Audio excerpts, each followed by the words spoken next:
इस वक्त की बड़ी खबर राजधानी दिल्ली से है, जहां पर लगातार पुलिस का यह कहना है कि श्रद्धा की हत्या का आरोपी आफताब बार बार अपने बयान बदल रहा है।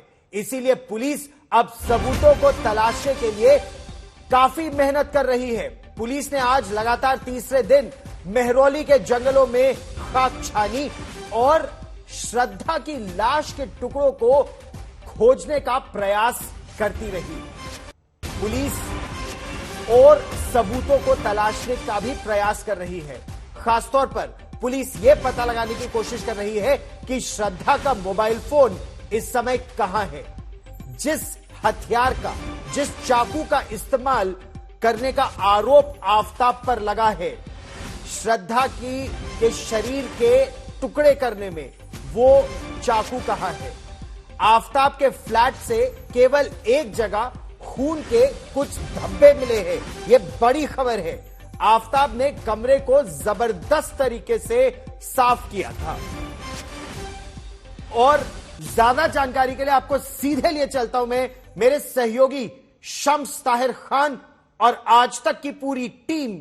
इस मामले की जो पड़ताल में तथ्य सामने आ रहे हैं वो हमारे दर्शकों तक ला रही है। और शम्स, ये दिल्ली पुलिस के लिए एक बहुत बड़ी चुनौती है सबूतों को तलाशना। जी गौरव, बिल्कुल। मैं आपको ये बताऊं कि इसी महीने की बात है। एक याद होगा आपको, छावला गैंगरेप हुआ था जिसमें 3 लड़कों को पकड़ा गया था। लोअर कोर्ट ने फांसी की सजा सुनाई, हाई कोर्ट ने फांसी की सजा सुनाई, लेकिन इसी महीने सुप्रीम कोर्ट ने उन तीनों को बरी कर दिया। ये दिल्ली पुलिस की इन्वेस्टिगेशन पे एक धब्बा था। दिल्ली पुलिस की इसको लेकर बहुत फजीहत भी हुई और ये पूरा केस साइंटिफिक, जो पूरा एक इन्वेस्टिगेशन था, फॉरेंसिक जांच थी, उसके ऊपर खड़ी थी और उसमें दिल्ली पुलिस नाकाम हो गई। वही केस अब भी सभी के जहन में ताजा है। दिल्ली पुलिस को ही मालूम है इसी महीने का केस है और इसीलिए यह केस अब ज्यादा अहम हो गया, क्योंकि यहां मामला यह है कि एक कातिल पुलिस की गिरफ्त में है, लेकिन जिसका कत्ल हुआ उसका कत्ल हुआ, उसके सबूत को ढूंढना है। कातिल खुद बता रहा है, लेकिन कातिल कितना सच बोल रहा है यह भी नहीं पता है। इस वक्त मैं मेहरौली के उसी जंगल में खड़ा हूं। हालांकि जंगल करीब 35 किलोमीटर के दायरे में फैला हुआ है और यहां पर आम लोग, जैसे दिल्ली में बहुत सारे पार्क हैं, लड़के लड़कियां घूमते हैं, ये वैसे जंगल नहीं है, घना जंगल है। यहां सिर्फ जानवर भी वैसे ही होते हैं और इन्हीं जंगलों में 14 घंटे तक दिल्ली पुलिस 3 दिनों में अब तक यहां का दौरा कर चुकी है। कहते हैं कि 13 हड्डियां भी उसने उठाई हैं, लेकिन ये हड्डियां इंसान की है, जानवर की है, फॉरेंसिक जांच के बाद पता चलेगी। लेकिन इस जंगल में आने के बाद हड्डियों के साथ साथ आफताब ने यह भी कहा कि उसने पॉलीथिन में तमाम टुकड़ों को फेंका था। वो पॉलीथिन इतनी जल्दी डिस्ट्रॉय नहीं होता है, तो ऐसे पॉलीथिन को भी ढूंढना फॉरेंसिक की नजर से बहुत जरूरी है। लेकिन मैं आगे अपनी पूरी टीम से बात करूं, आपको सिर्फ एक चीज दिखाता हूं। जब इस जंगल में आया तो अभी भी आप इस जंगल का अगर दौरा करें, मैं कहूंगा कैमरामैन विनोद शिकारपुर से, ये देखिए यहां पे इस तरह की हड्डियां पड़ी हुई हैं अब भी। हालांकि इस पूरे इलाके में भी पुलिस यहां से घूम कर गई है। 3 दिनों में 14 घंटे के चक्कर काटे, 2 बार आफताब भी यहां आया। लेकिन अब जाहिर है कि जो फॉरेंसिक टीम भी साथ होगी, तो ये पहली नजर में ये नंगी आंखों से भी देखकर बताया जा सकता है कि ये हड्डियां इंसान की हैं, जानवर की, तो ये बड़ा मुश्किल है। इसी तरह ये काला पॉलीथिन भी आप देखिए, जो आफताब ने कहा, उसने भी कहा कि उसने इसी तरह के पॉलीथिन में तमाम लाशों के टुकड़े फेंके थे। तो काम मुश्किल है, लेकिन यह है कि ये सारा कुछ फॉरेंसिक एविडेंस पर डिपेंडेंट है। इसीलिए श्रद्धा के बाप और भाई, उनके पिता और ब्रदर की दोनों के डीएनए सैंपल ले लिए गए हैं। जो हड्डियां बरामद हुई हैं उनको मैच कराने के लिए पहले तो ये हो कि वो इंसान के हैं कि जानवर के, फिर उनसे मिलान कराया जाएगा। जो घर से कुछ खून के धब्बे मिले हैं उनसे मिलान कराया जाएगा। अगर ये पुख्ता हो गया कि ये इंसानी ही हड्डियां हैं और इंसानी खून के जो है वो श्रद्धा से मिलते हैं, तो ये केस आगे बढ़ेगा।